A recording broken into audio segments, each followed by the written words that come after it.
and welcome to another episode of The Lion's Den. My name's Toby Bennett and today I'm going to be talking about why you should play Dark Angels. So if you're watching this video, it's probably because you've got an interest in playing Dark Angels. I myself have been an avid follower of Dark Angels since I really started playing 40k, and especially since I started playing it properly.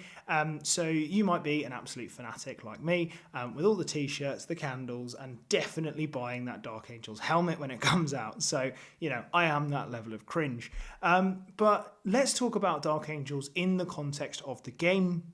What makes them competitive, why you should pick them, and how are they actually doing in the current meta? So I've been playing Dark Angels for a long time. I'm currently experimenting with lots of different factions because I'm trying out for a WTC team. But as part of that, it's really, you know, they always say, whatever it is about not doing a thing and it makes the heart grow fond, all that crap. I can't remember what the exact quote is. But essentially, that's what it is when it comes to Dark Angels. And I really wanted to talk about, as we go into this new meta and potentially as we look at a new slate coming up, why Dark Angels? Why are they good? And in all honesty, I think that they are still the right choice in so many different ways. And they do so many things right, and they frustrate so many different armies in the most profound way, which I think is super important. But equally, they have their pitfalls. So we need to learn, how can we improve them? How can we take them to that next level? How can we ensure that we are getting the maximum efficiency out of each of those pieces? Because ultimately, Dark Angels players do not have the buffers that other Space Marine players do. A lot of the time, Space Marines are viewed as baby's first army, right? Like, you know, they're in every single release box. They're in the recruit box, etc., etc. They're easy to get a hold of, you know.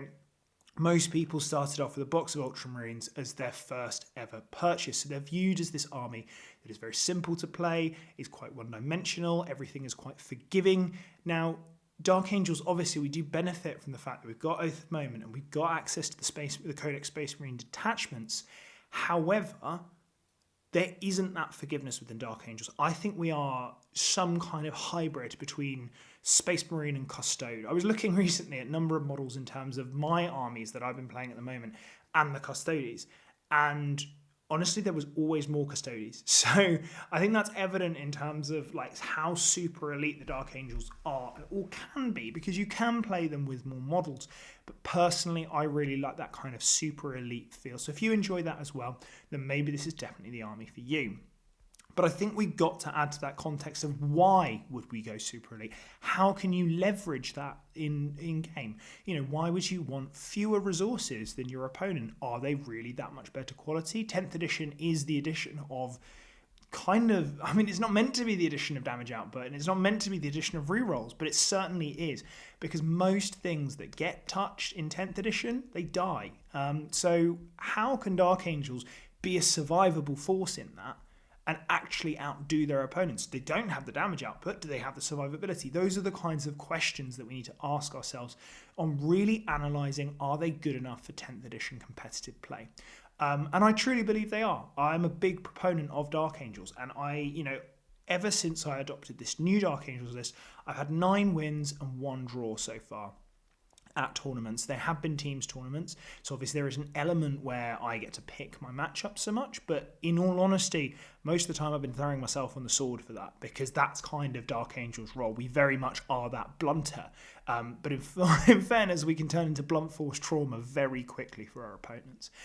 Finally, I'm really going to analyse that list that has been doing so well for me in the final sort of act of this video, and really try and explain my decision-making process, because it feels like to get that maximum efficiency, everything needs to have a role. We need to know the exact role that it needs to play and how we can rank it in terms of its efficiency in game, because not every unit is a game-breaking unit, and that's absolutely okay. Some of them just have a different role.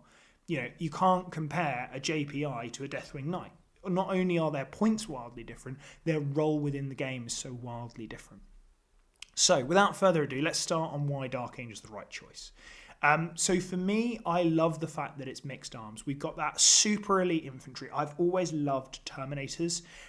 They are one of the reasons that I got into 40k, the idea of these striding forward monstrosities. And just because we are competitive players, and if you're watching this, you probably are a competitive player. It doesn't take away from the fact that we love this hobby, probably because of the lore and the stories behind it, and because it just looks cool, and that's absolutely fine. And I think the more that we talk about that, the better, because it should be for that fun and that love of this hobby. But equally, I love the idea that we've got this strong shooting base, that idea of holding the line.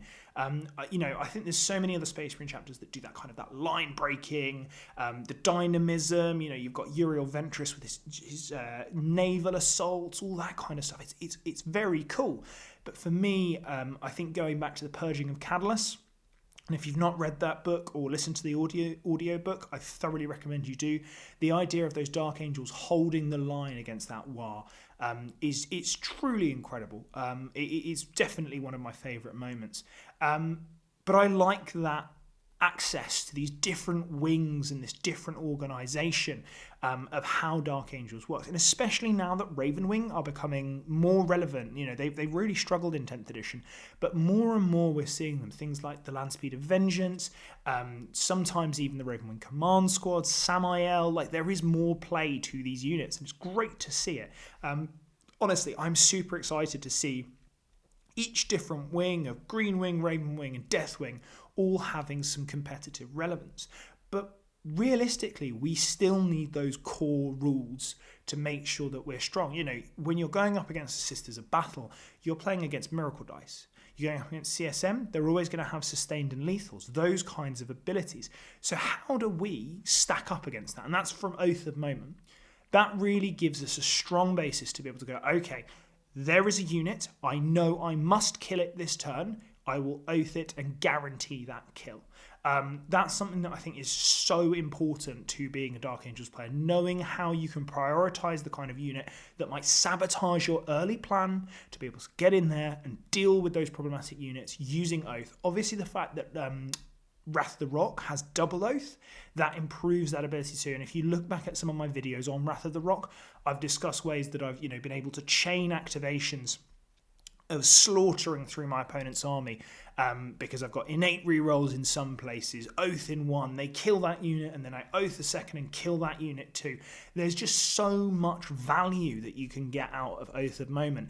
And again, it's the addition of fewer rerolls, but still, that core ability to just have all of that almost guaranteeing your hits into a key target, it just massively elevates you. So it cannot be understated how important Oath of Moment is. And yes, we don't have access to super oaths. However, more of our elite infantry hit better, and we have better quality in terms of the times that we do hit. So the Landspeed of Vengeance is a great example. You make sure that they connect, they're twin linked, they're re-rolling their wounds anyway. It makes it so much more powerful. It's that damage multiplier. And now that we've got the Lion with his aura that enhances our ability to kill elsewhere and to have that Oath's redundancy, it just really elevates the faction even further. Finally, we do have really strong detachment access. I've already mentioned Wrath of the Rock. Unfortunately, most of the Dark Angels ones do kind of stink. The Unforgiven, unfortunately the Inner Circle Task Force.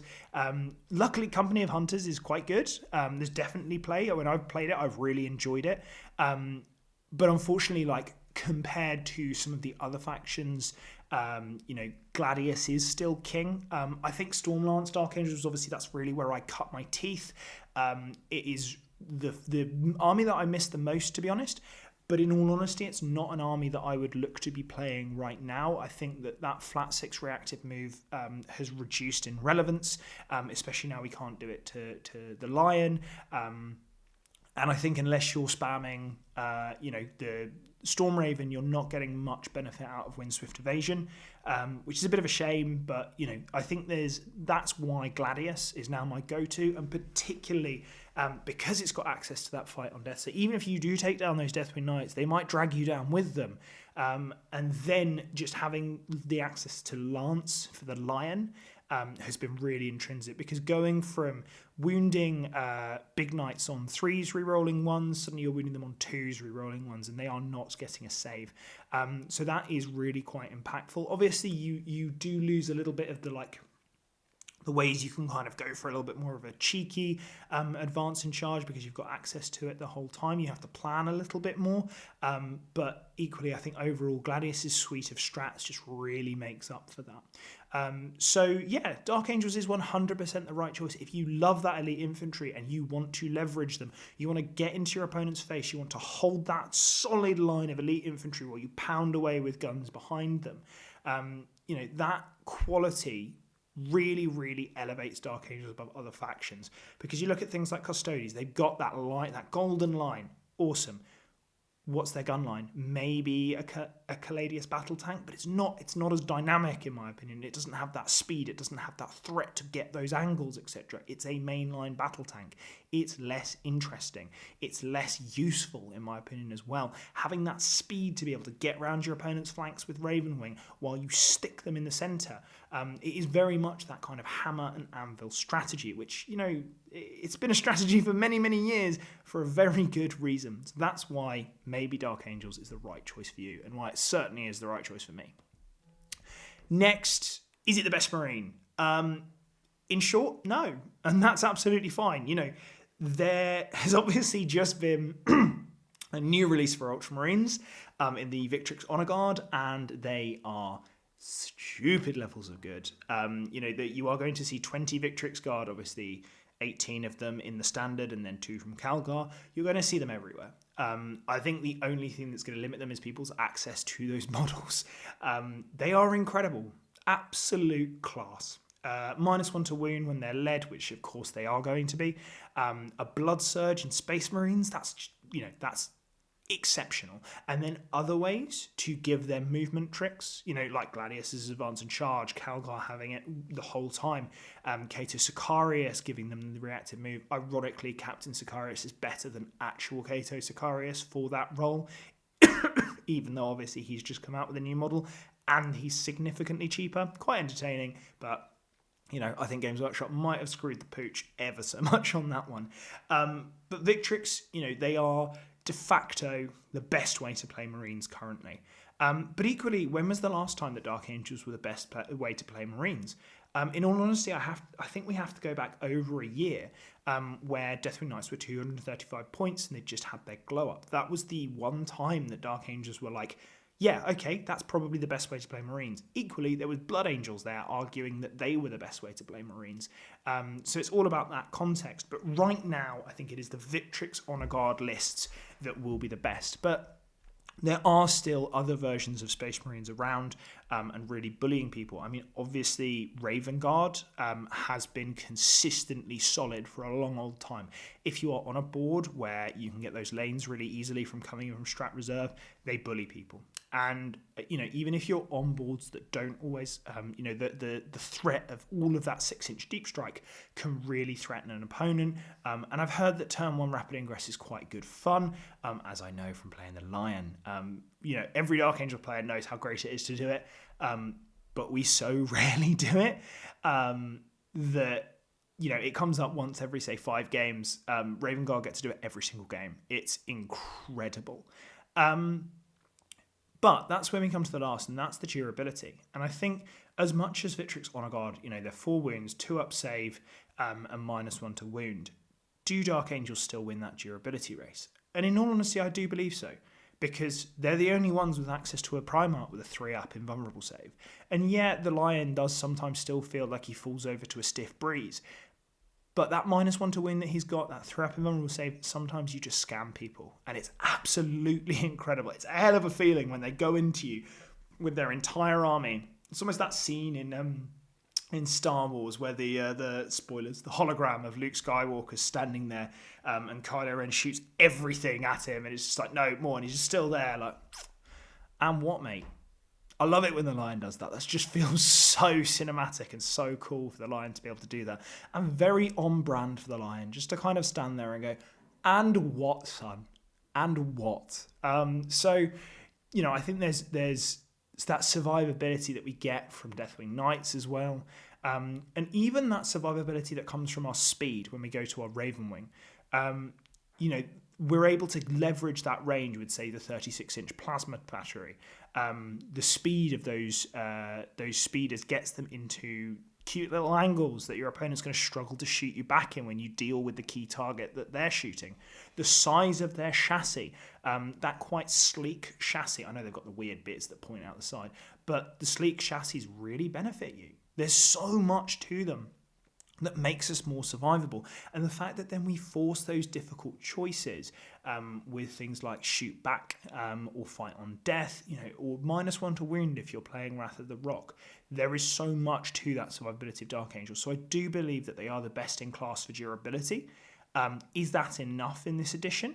It's probably not enough to take the top spot of either best Marine or best faction overall, but it still does bring a unique challenge that a lot of people aren't used to facing, because when they face power armor, they're used to very, very different stats that they're going up against. It's like someone can be very good into Space Marines, and for teams, this is particularly relevant. They can go, okay, well, I'm great into Space Marines.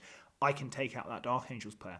And then they get into the game with the Dark Angels player, and all of their profiles do not match up to what they're trying to do, especially if you're in Wrath of the Rock. There are so many beautiful ways that you can blunt people with that. But in all honesty, the role that I've been trying to prove is I've played a blunter for a long old time in teams. When I've been taking my Dark Angels, I've been trying to prove that actually I can flex and I can push when I get the opportunity. So that has been sort of a bit of a learning curve, and that's why I've opted more Gladius than Wrath of the Rock, but there is absolutely merit for both of them. So what's the next level? Well, I do think it goes around that survivability and that threat of survivability, because your opponent has to plan around you making a good number of those 3-up invulnerable saves, and often they'll overcommit into killing the Lion. And to be honest, the Lion is actually fine dying. He's only 315 points. I know that seems like a lot, but compared to the stuff that he can take out before he goes, it's well worth it. And the stuff that it forces your opponent to commit into him, because otherwise he goes, cool, I'm alive on 3 wounds, I'm going to go pick up the rest of your army. It really does come in and sort of threaten people, bully them into making subpar decisions, which pulls them out of position and allows you to really get to grips with them and punish them for those errors. So, I'm a real fan of using the Lion reasonably aggressively, abusing the fact that he can get that low knot maybe in the mid-board. Those angles don't always come into him. So, you can stage with Deathwing Knights, have the Lion just out in front, and really kind of dictate to your opponent what they need to be doing and where, because then suddenly if they're pulled closer to Deathwing Knights, those Deathwing Knights have got the opportunity to get them and punish them for being close. I still think the -1 damage stat check is alive and well. The amount of 2 damage armies out there, I've just mentioned the Victrix Guard spam.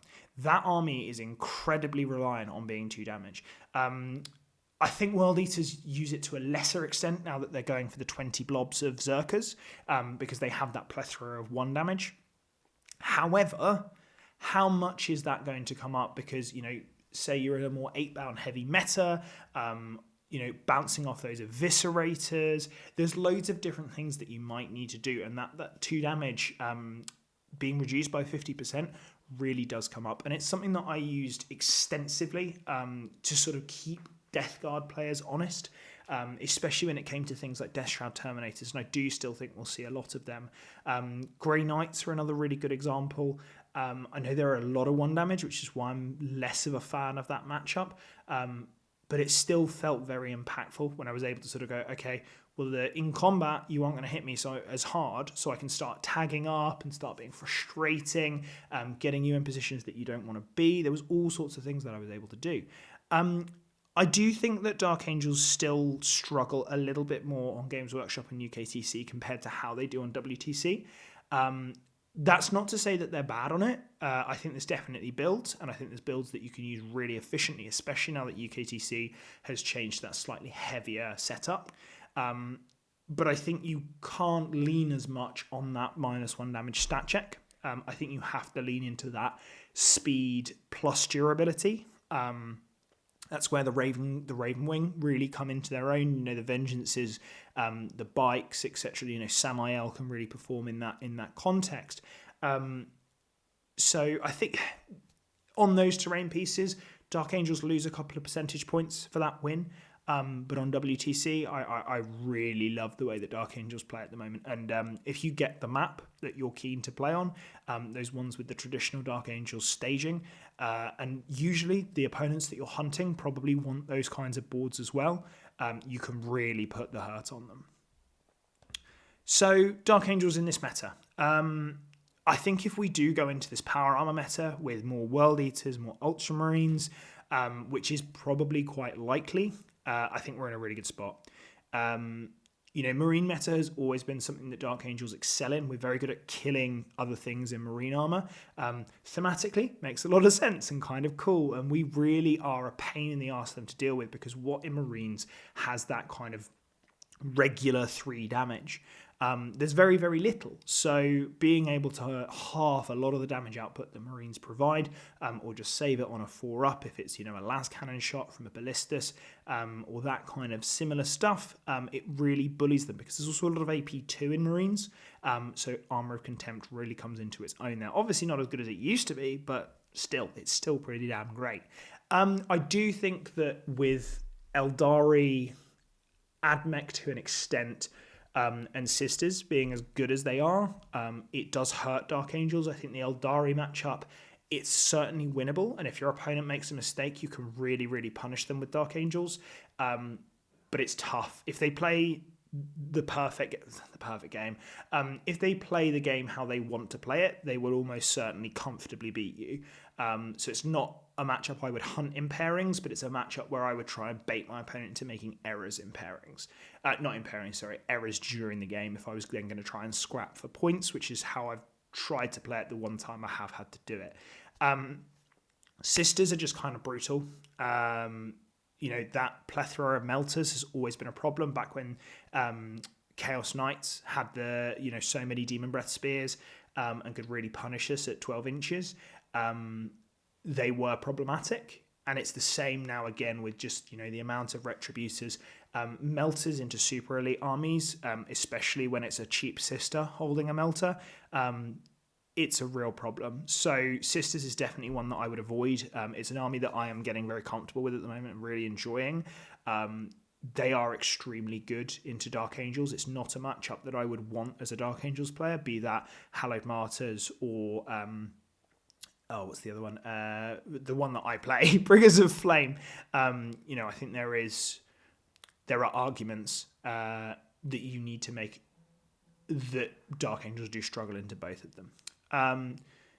Admech to a lesser extent, because I think Halo Screed is actually pretty good for us, but it relies on one key thing, and that is your opponent playing like a Halo Screed player.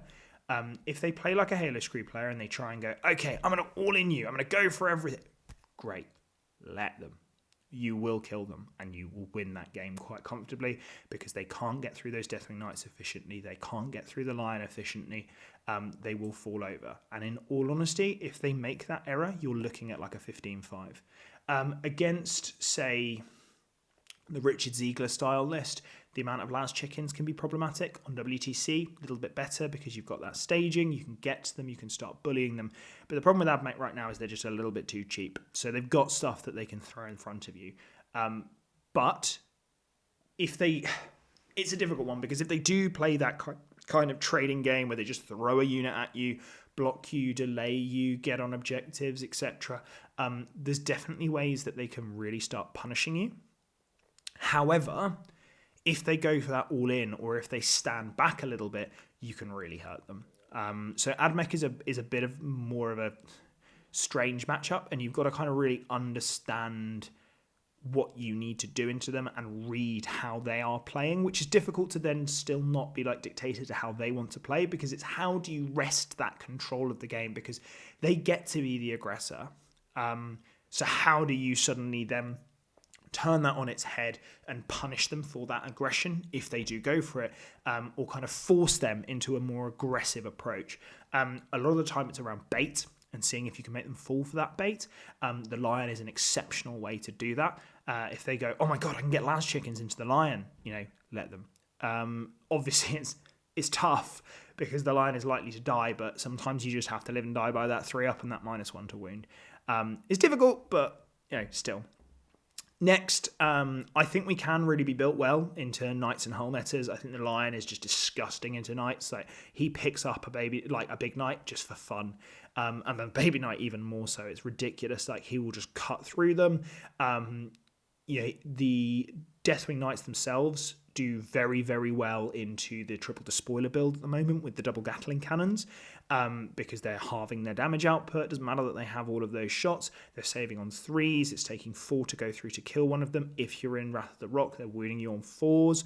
Then they're still winning on 3s even if you're not in Wrath of the Rock. So it is problematic. And then you are able to do meaningful damage to them when you get up to them. You can start whacking them and really hurting them with those maces. I do think Gladius is probably still the strongest attachment, and it is still my pick, but that is also a little bit of personal preference, a little bit of personal play style, and I do really miss Leonin aggression. I think that if you are in a meta where you can force your opponent to you with some good staging and things like that, or if you really need to go for that gutsy move with Centurions that can come in off the side of the board, that obviously we saw that Kyle McCord used, there's definitely play there. I personally like to stick with Gladius just because I think it elevates the lion. Deathwing Knights with access to fight on death is very, very useful. And I like having that go turn. That's the really critical thing for me. I like being able to just go, right, this turn, I'm going to get to you, I'm going to get into position, and I'm really going to punish you for your aggression. And that really helps for me. So that's why I opt for Gladius over going for Wrath of the Rock. Right, finally, let's just kind of go through this list. It's Gladius, as discussed. That's because it's got Fight on Death. It's got the Lance stratagem. I really like the Strip Cover stratagem with either Inceptors or the Vengeance. AP3 going to AP4 or AP1 ignoring cover going to AP2 is very, very useful. There are some people that would say play this one squad of Deathwing Knights with swords over the maces because you've got access to Lance. But oftentimes, I think it's a little bit too situational, and I don't want to be spending too much CP in my turn that is not, say, putting me in a Doctrine, or, sometimes it's re-rolling charges. That's the really key one, because I want to make sure that I'm getting in and hurting my opponent. Obviously, with good positioning, you elevate that chance, but sometimes you still roll double ones, right? So the Lion, I think, is the linchpin. He is not only a unit that can just run out and score you a bunch of points, he has this threat value, the ability that he can pick himself up and just go anywhere on the board, that rapid ingress turn 1. The fights first is terrifying for combat armies. And that fact that, again, you can just scam people with a 3-up sometimes because you can re-roll it. So many other 2-up invulnerable saves you don't get to re-roll. But the Lion's 3-up, hell yeah, you do. It's really good. And his damage output, and now also the fact that he is both defensive in increasing our ability to survive multiple wounds, alongside that ability to be a damage multiplier, it just really puts that Lion above and beyond. He is exceptional at this point. And really, he is an auto-include in all of my lists because, I love him to pieces. There is a reason that I have Dilf Hunter on my shirt. And that damage multiplier and that O's redundancy, it's truly exceptional. Next, we've got Azrael and the Assault Intercessors. Now, this is because it's the cheapest way to play Azrael. And I find that I usually get Azrael onto my expansion objective, secure that expansion objective, and then if I get the opportunity to push, I can, because they've got the 4-up invuln, they've got the good combat, they've got Azrael's good shooting. But equally, if I never push with that unit, I've just got a 185-point unit that is securing my expansion objective. And because they have that decent OC as well, if your opponent does try and out OC on it, it makes it more of a pain in the arse, which means that maybe they're less likely to commit to you because you've got a 4-up invulnerable save and you've got that 2 OC, which allows you just to stick on that objective and keep scoring those points. Next, we've got the Captain in Gravis with Artificer Armor, or as I like to affectionately refer to him as, the Catan Captain. He's just so good for 90 points. He's just so survivable. He just sits there and just causes problems for your opponent. He's pretty good at killing skirmish units. He can cut through them pretty quickly. And he can just be in places that no other unit has the balls to stand in because he's so damn survivable. Halving damage with a 2-up, 4-up, 5-up is really damn tasty. And then couple that with his ability to free strat, where you're essentially then being able to use 3 CP in your turn if you want to. It really helps. Like a cheeky little extra grenade, a cheeky little heroic intervention, those kinds of things. Or just sticking him in a doctrine so that he can run up the board and get to people faster. It's really damn useful. Now, one that I usually have raise eyebrows is the Phobos Lieutenant, and that is partly because it's not a combi lieutenant, and that guy is exceptional. Now, part of this reason was because I didn't quite have the points. I was 15 points down, and I couldn't find a way to get him in. If I did that, I'd have to cut the RT armor on the Gravis Captain, and then the Gravis Captain has to go and gets replaced with some other, skirmish unit like Outriders or Incursors, and I didn't want to do that. So what I opted for was the Phobos Lieutenant. And that is because he has Infiltrate, he has Scout, he has Move, Shoot, Move, and he has Deep Strike. He has so many useful point scoring abilities. So often I've just kept him in reserve, and just when I need to go and score something, off he goes. He's 140mm base. You can deep strike him somewhere relevant. You can move, shoot, move him to somewhere relevant. There's so many different things that he's just useful at doing. And that flat 6 move, shoot, move, so useful. I've always been very, very impressed with him. For 55 points, he pulls a hell of a lot of weight. Be that by just screening my backfield, by putting another 40mm base that just has a 9-inch bubble around it. Alternatively, again, going out and getting their points. Or just jumping in, chucking a grenade, shooting something, and then running back behind a wall. He's really good at what he does. So for 55 points, he really does deserve his spot. Then we've got Intercessors to babysit my home objective. Now, I like to have that because I am light on units. So I do like having access to sticky so that if I do need to start pushing forward those Intercessors, I can. Great example of that is against Eldari, where those bolters can just do quite a bit of work. You throw them up, they start taking out swooping hawks, etc. And they probably don't want to have to shoot over at Intercessors, but even if they do, you've already stickied your home objective, so it's not a huge disaster. Obviously, there are caveats to that. It's not always a good move. You need to know when you can and can't do that. But I've found that extra 20 shots is very, very useful at sort of keeping opposing Eldari units honest. And I think that's also just as relevant when you're playing against Sisters. The fact that they've got assault weapons as well, damn useful. And you can strip cover off their target just to make sure that they're getting AP1, or even they can go to AP2 if you're in the Dev Doctrine. So I really like it. Triple Deathwing Knight, because stat checks are fun! They're just brilliant. I start 2 on the board, 1 in reserve, so I can rapidly ingress it, usually on its teleport homer, but also it's just another thing that your opponent has to think about. Sometimes they will fixate on the teleport homer, which then allows you to rapid ingress in another area of the board and really bully them. Back when I did Battle of Britain, I think my opponent kind of really focused on where I had my homer and trying to stop me doing that, and that opened up a space where I just dropped in his backfield and took his home objective. So there's definitely a lot of play around sort of using that rapid ingress threat. But equally, we can sort of advance up those Deathwing Knights, get them into position, get them nice and staged, and get them ready to push. Now, I don't like them as much on UKTC and GW terrain, just because there's not as good staging.